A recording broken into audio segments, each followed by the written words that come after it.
Okay, board members ready to move to item number 3. We had the consent agenda items. Mr. Chairman, is G going to come off until 7:30? G, item G was requested that we do at 7:30 this evening.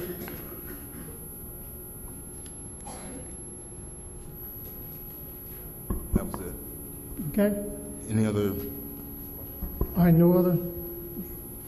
Mr. Chairman, I move that we approve the consent agenda, items A through H, and we'll make the presentation for agenda item G at 7:30. Second. Okay, those in favor of items A through H, signify by saying aye. Aye. Opposed, same. And I will abstain, because I do have one item on there that pertains to Faith Investors, which I am 1/10 owner, so I'm not going to vote on those. Okay. Let's see, next item, is there anything we can go to? Mr. Chairman, would you want to do Mr. Borshak and the convenience site proposal? That's the addendum, new business. Right. All right, does anybody have a reason why we can't do that now? And not? And number 7 as well, if you have time to do that, either one. All right, let's do, who's doing 7? John, Mr. Borchak has both. We'll try to do 7 and I can do 7. Why don't you go ahead and let him do the 8A? Yeah. All right.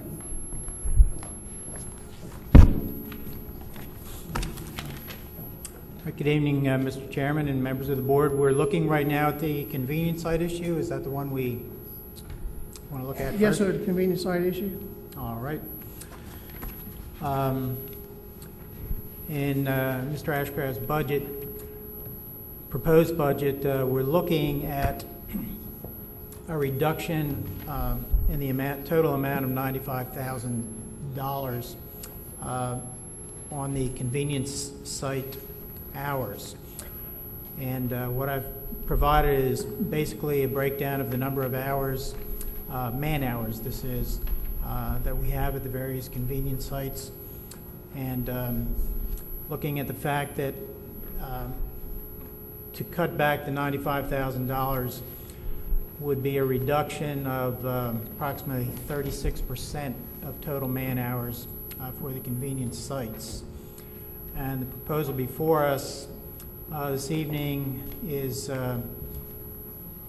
looking at the 7 sites and what the various reductions at the sites would be, with the possible closure of one of the sites. The site that we basically have not really impacted, Ladysmith does take about 35% of the total volume within the county at that one particular site. In looking also at its location within the density of the population, it probably serves 40 to 50% of the population within the county. The one that we're looking at possibly closing at the animal shelter is the one where it would have the least impact of closing, because there are other sites that those people could use without having to go too far out of the way. We were looking at a total reduction, again, coming in at the 13,102 hours, or approximately 36%, which would give us the $95,000 reduction. Then by looking at an additional almost 50%, 49% is what it figures out to be, but basically cutting the hours at the other sites in half. And so that's the proposal that's before you this evening, to look at the $95,000 reduction. Okay, Ms. Popple, do you have questions of Ms. Borchak? Yeah, Mr. Borshak, How are we proposing to get to the hours you're talking about as far as a practical matter for the week? And that, I guess, the best way would be to sit down and try and look at what we want to do during the weekdays and what we want to do on the weekends and proportion that out. I purposely didn't actually present a plan of here's what we want to do every day until we can come up with an agreement on this is how many hours we need to do. But then practically we do need to look at the weekday schedules, the weekend schedules, and on some of the sites there are more than one operator there at given times, and so there is a possibility in some cases to not necessarily cut the hours back so much as to simply not have as many people on site at the same time. So those are some of the options that we can look at in coming up with the actual hours that we would be establishing for the sites. yeah, I'd like to see that before I agree to this, because I think it's important that we know what we're getting in the bargain before we say, cut everything by 50% or whatever. Not that I have any heartache over it, just that I'd like to see what we're doing first. Okay. Mr. Akers, you have questions? Mr. Seeley? Mr. Akers doesn't have any questions. He didn't cut any hours from Lady Smith. He's happy. I can tell. It would probably fall in the street, though. We closed that one down. And I have to agree with Mr. Popowitz. I'd like to see a schedule because the Bowling Green site, and again, I'm not opposed to cutting hours. I know we've got to trim the budget somewhere. But I see 37 hours, and I know that it's open 4 hours on Sunday. It's open 8 hours on Saturday. It's been open, I guess, 11 hours during the week. But what my biggest concern is that this means we're going to be closed at least 1 day a week. And the trash piled up in front of the gate has got to be, there is value in not having that happen. I mean, there are man hours expended.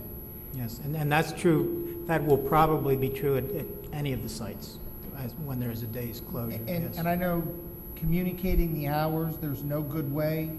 And when people show up there with trash, they're not going home with it. So my concern is that we understand what this schedule is so that we can look at what this really means. Thank you, Mr. Seeley.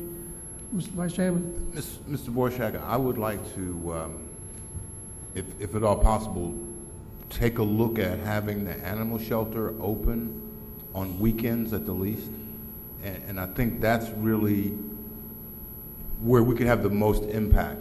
I mean, a lot of residents in Carolina are up and down the road. They don't necessarily get home. Their trash piles up in their kitchen, and their wife says you need to take the trash out a lot. Oh, I'm speaking for myself.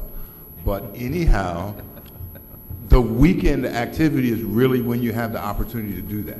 So I know you want to reduce hours and possibly close that one, but the distance from there to either site, Ladysmith or Bowling Green, I guess is the next closest, is 7 or 8 miles. And that does serve a lot of people. So if you could look at weekend hours there only, I think that would be something that I could kind of go along with, so I'd appreciate that. What I can do, and then email to Mr. Pardue, who can then kind of distribute it. If there's at least some consensus that we know we're looking at this number of hours, if we really want to look at this $95,000 reduction, to come up with the scheduling that would have really the least impact hours-wise that we can in looking at possibly reducing some of the overlapping of people at the site. And I can send out possibly 2 or 3 different scenarios, including some weekend time at the animal shelter, so that you gentlemen can look at that and kind of digest it and see what looks best for you. That'd be great. Thank you. Okay, and also, if you could please, if you have the numbers already, I'm sure you probably do, where you talked about how the Ladysmith site was 35% of the volume, could you bring that into effect with the other locations? Yes. It would probably help us in our decision making to see what the percentage is. And I know we asked for this. I mean, we were trying to find ways to cut funding, and we appreciate you all being creative and trying to find ways. But, I still think we'll get some final budget numbers after March 26th, I think Ms. Hatcher said, and, maybe there's maybe a little relief somewhere, I don't know, but maybe we can find somewhere to help us a little bit, but if you could do those things, and the schedule is very important, because I would like to see how it's really going to affect, the constituents, so. I should be able to get that emailed out in the next day or two, so you'll be able to get that. Okay, Any other questions? all right. All right, thank you. Mr. Ashcraft, were you going to do item 7? Yes, Mr. Chairman. In the summary prepared by Mr. Parton to me, you can see that about a year ago, the Citizens for Historic Preservation came before you and asked if they could enter into a lease agreement with the Board of Supervisors to take over the old jail and see if there were funds available, grants available to be able to restore it, or at least put together a plan of operation towards that effort. A year later, they have decided that they were not successful, and they have asked to relinquish that opportunity and be let go of their lease, which obviously would expire in April anyway. In the meantime, the discussions have emerged that the County Museum Committee is asking for the same opportunity.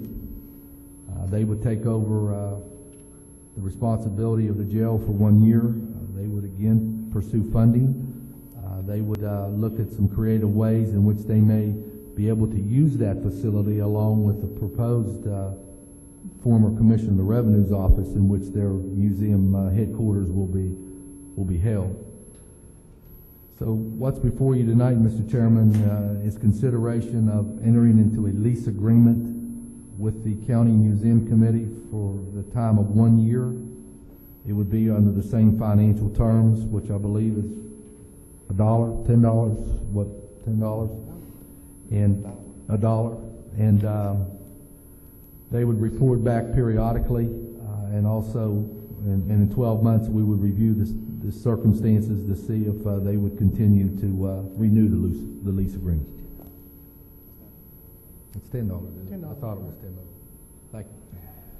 Okay, would board members like to proceed questions or on the motion? No questions. Mr. Chairman, I'd like to make a motion that we proceed allowing the Museum Committee to lease the jail for a year for a period of a year for $10. Second. All right, motion made and properly second to allow the Museum Committee to lease the property for $10 for 1 year lease. All in favor say aye.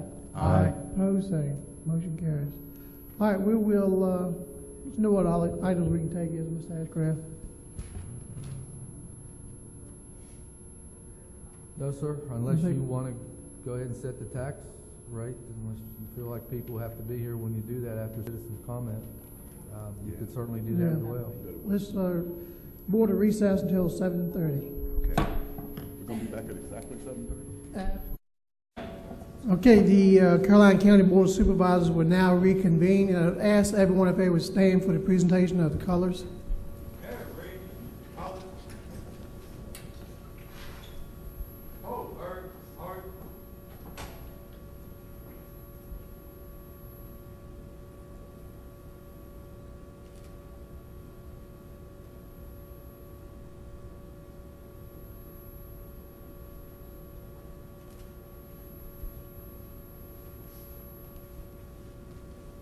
Mark time, march. Colors, halt, left, haste. Free, and arm.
Okay, you may be seated.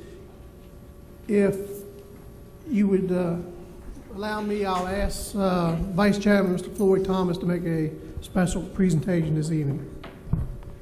Ladies and gentlemen, excuse me, thank you for being here, and just to let you know, we do not necessarily start or reconvene our board meetings with such pomp and circumstances, but this particular time we thought it was important because we are at the point in our agenda where we're going to pay recognition and welcome home Vietnam veterans in what we've declared as Vietnam Veterans Day in Caroline County. So that was all part of it. There are quite a few things we owe those who served in Vietnam. I think they had a saying there, some gave all and all gave some and some gave all. So we really, as a county, as a country, we want to thank those folks. Lincoln said years ago we couldn't hollow and consecrate the ground at Gettysburg, and I think here we owe the veterans of the Vietnam War a debt of gratitude. We have a resolution that's a small token from the county that I'm going to read, and somehow, sometime, we're still going to get you guys a parade. So I'm going to read the resolution, and then I'm going to make a presentation of the resolution to a Vietnam veteran here. So it's a resolution declaring March 30th, 2010 as Welcome Home Vietnam Veterans Day in Caroline County. Whereas the United States entered the Vietnam War to prevent the spread of communism throughout Southeast Asia, and specifically to prevent the fall of the Republic of Vietnam, South Vietnam, to a communist government, and whereas an estimated 3,403,000 Americans served in the armed forces in Southeast Asia during the Vietnam War, and whereas 58,000 Americans lost their lives, 304,000 were wounded defending the nation's freedom in Vietnam, and whereas included in those who answered the call of duty and paid the ultimate price on behalf of their nation are sons and daughters of Caroline County. And whereas on March 29, 1973, the last remaining members of the United States Armed Forces withdrew from Vietnam, and whereas the veterans of the Vietnam War served their nation honorably and with great distinction, and often not given the proper recognition and appreciation for their service and the sacrifices they made, now therefore be it resolved that the Caroline County Board of Supervisors hereby declares March 30th, 2010, as Welcome Home Vietnam Veterans Day in Caroline County, calls upon the people of Caroline County to remember those men and women who sacrificed their lives defending the nation in the Vietnam War, to recognize the prisoners of war and those members of the armed forces who are missing in action, and honor all Vietnam veterans who served the nation faithfully to protect its freedom. Adopted this 23rd day, March 2010, signed by the clerk of the board, Mr. Ashcraft, and by the chairman, Mr. Roselle. So at this point, I didn't advertise enough. We should have had a full house, but I'm going to ask Mr. David Ware if he will come down to the podium as a representative of the Caroline residents who served in Vietnam. Mr. Ware has not one, but 2 Bronze Stars. That's only 2 steps away from the Congressional Medal of Honor. He, actually I know of one story, he carried a wounded soldier under fire to a waiting helicopter. So I've asked Mr. Ware to come, and Colonel Piner, I would ask you to come also, because I really wanted to kind of surprise you. I knew you were here. We want to say thank you to both of you, and I'm going to actually come down to you and present this plaque to you as, again, what I said, a small token. And if you have some words to say, feel free to say. Okay, thank you. Go ahead, Colonel. Sir. I just want to thank the board and the members for the recognition of all the Vietnam vets. I'm quite honored by the proclamation. Thank you very much. It was a pleasure to serve. Thank you, sir.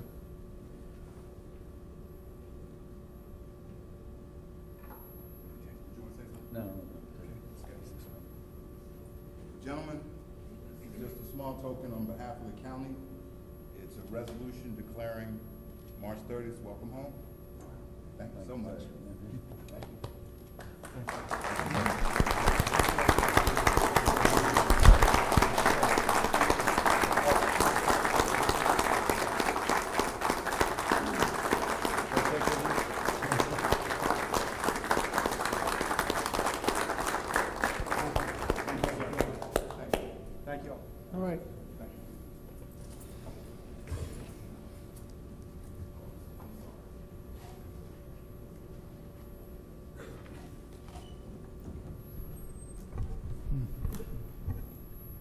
Would there happen to be any other Vietnam veterans in here this evening?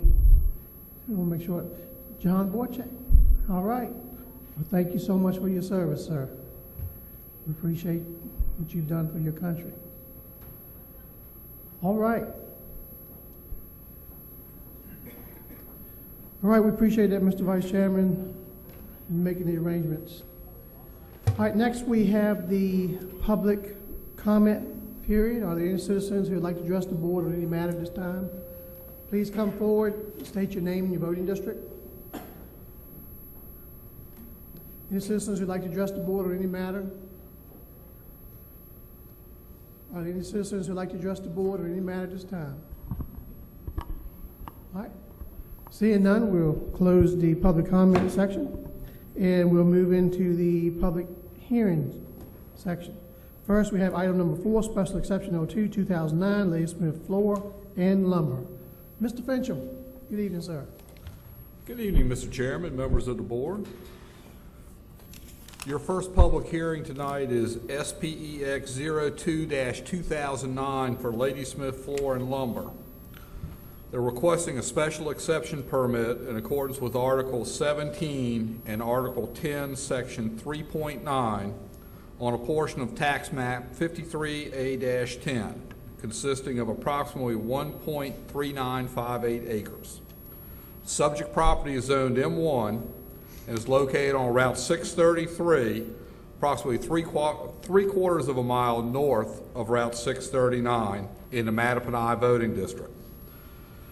The applicant is requesting a special exception permit for a caretaker's residence. The 2006 to 2026 comprehensive plan designates this area as rural preservation with a density of 1 dwelling unit per 10 acres of land.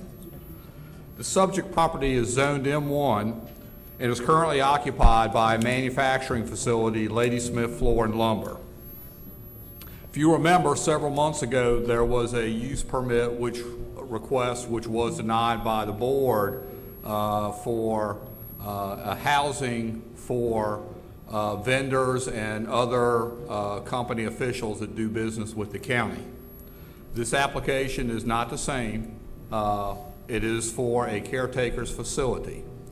The Planning Commission recommended approval of this subject to the 4 conditions in the staff report, which would ensure that the facility is occupied only by the manager and his family and cannot be rented out or occupied by any other individual.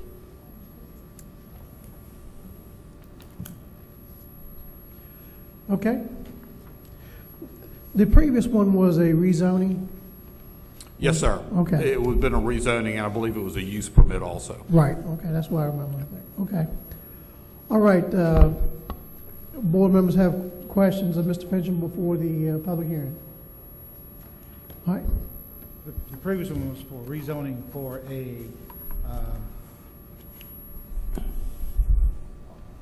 apartment complex or something along those lines. Yes, it was special housing for vendors. Yes, sir. So this is for the house, just a house, and does it say how large? Are we? Yeah, by ordinance, our ordinance allows a caretaker facility in the M1 district subject to an SC. The last one that the board approved was for the mini storage facility on Route 1 North, which would have been over top the office. Yes.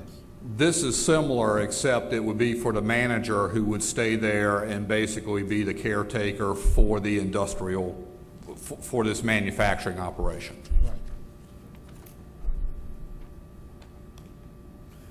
Okay, any other board members have questions before we open the public hearing? Okay, at this time, we'll now open the public hearing for Special Exception 02-2009, Ladysmith Floor and Lumber. Are there citizens who would like to address the board on this public hearing for this special exception, 02-2009? Any citizens who would like to address the board? All right, did the applicant wish to speak?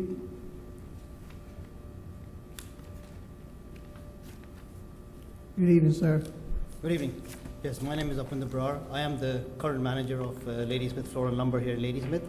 And I just wanted to assure the board that it is a manager's house and it's for myself and my family for the time being. If I'm not there tomorrow, I'm sure it'll be for the next manager who comes in. And we do assure, we will willing to take the undertaking that it will be for the manager and his family only. Thank you. All right. Thank you, sir. All right, before we close the public hearing, any other citizens who would like to address the board on this special exception? Seeing none, we'll declare the public hearing closed. Ms. Popowitz, you have questions of staff or the applicant?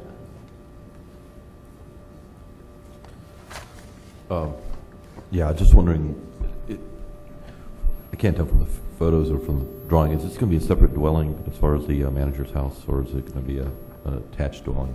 This would be a single-family dwelling, Okay. separate from the facility itself, but on the same property. On the same property, okay. All right. Who owns Ladysmith Lumber? Ladysmith Floor?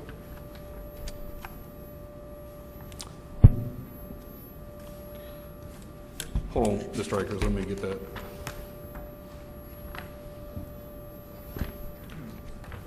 Yeah. I didn't understand, I'm sorry. The owner's name is Mr. Steve Ismaili. He's up in Fairfax. That's where our main office is, Up head in office. Fairfax? Yes.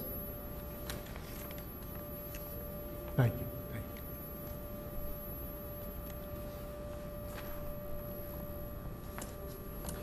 Okay, other questions? Mr. Fincham, how far back from the road frontage is this dwelling?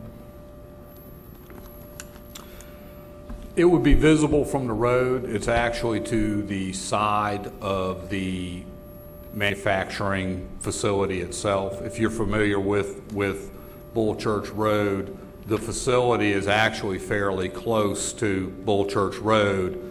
It's an existing facility that has been there, or structure that's been there for a number of years.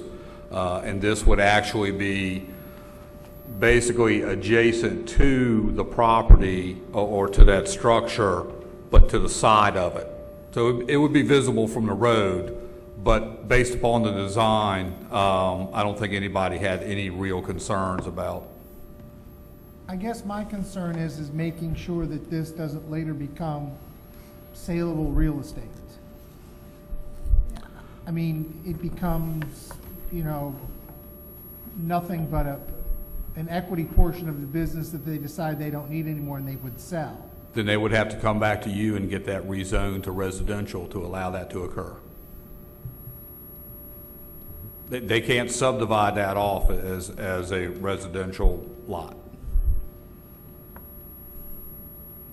So we can't bind it to the business even for them coming back, and we've got countless cases of folks coming back who have built something and say, we didn't realize it was going to be this expensive, we can't afford it, and then it gets placed at our feet to decide what to do. And I guess that's the situation I don't want to put anybody else in later. It's like you build a house in the garage, you don't want to sell the garage later because you don't need it. Technically you can't, but I guess with a special exception you could. And I'm sort of seeing this as the same thing. We're building a house next to the business, and someday later, well, you know what, we don't need the house anymore, the business is so-so, and I don't want to put us in that situation. Is there anything we can do about that? I don't think you can put a condition that this,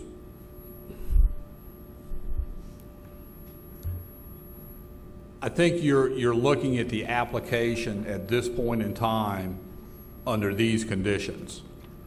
Even with a rezoning, there's nothing that says that based upon changed circumstances, somebody can't come back in and request an amendment. I don't know that you can preclude that option in a zoning case, but the board is being asked to consider this use permit based upon these conditions with no indication that you would consider rezoning this property for any other use in the future.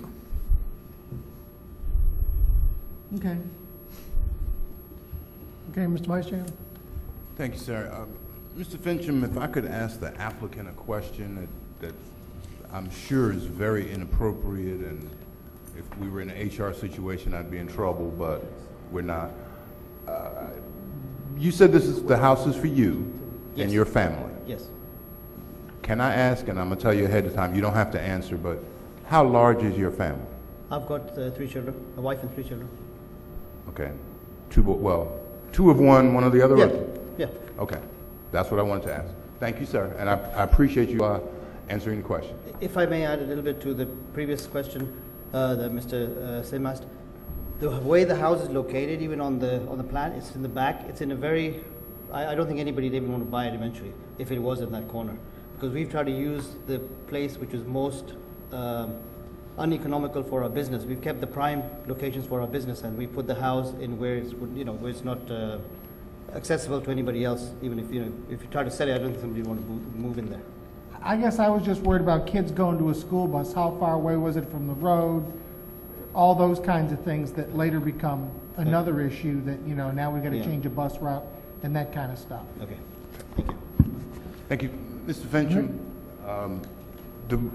the reason I asked the applicant the personal question, of course, which he answered, is in looking at the plans, it's a 3-bedroom house. Yes, sir. But every bedroom has its own private bathroom. Now, normally that would just come as a curiosity to me. Mm-hmm. Having been through the process of a potential guest quarters that failed, a house where every bedroom has its own private bathroom kind of piques my interest. So, being the cynical person that I am, why would I not think this is something like what happened before?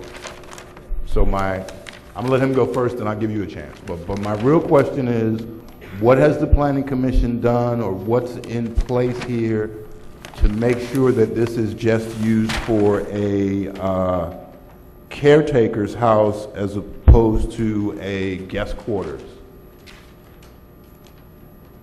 Because I grew up sharing a bathroom, so.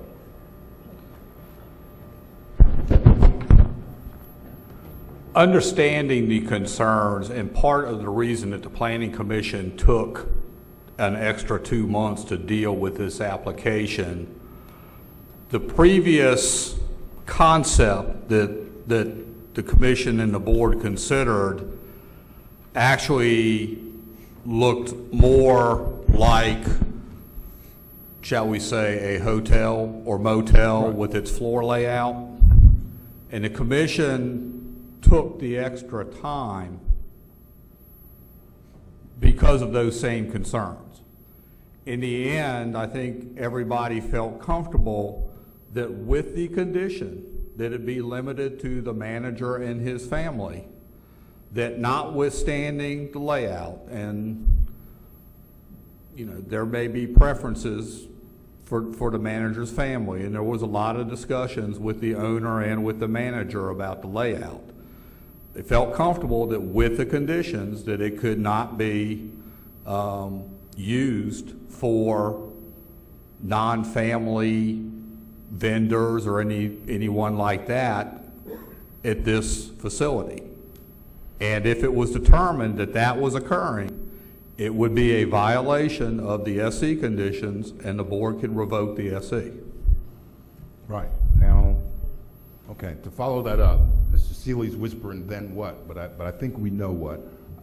This is going to be taxed as like a regular house as far as the real estate tax, right? There's no special caretaker's quarter tax. That's correct. It would be taxed as a single-family dwelling. Okay. And as long as the structure exists, whether it's occupied or not, it'll still be taxed as a single-family dwelling. Actually, Ms. Carter is here, and I'm going to ask her to clarify that. Well, she could just nod her head, because that seems so logical. It's got to be yes, right? Okay, she nods her head yes. Okay, so as long as the building's standing, If we, for whatever reason, find that the applicant has violated the special exception, of course, you're responsible for enforcement. You would say there's a violation, you come to the board, we'd pull a special exception, basically board up the doors and say, you still got to pay tax on it, but you can't use it. That's correct. Okay. And does the applicant understand that? You can just shake your head yes or no. The applicant shakes his head yes, he understands that. Okay.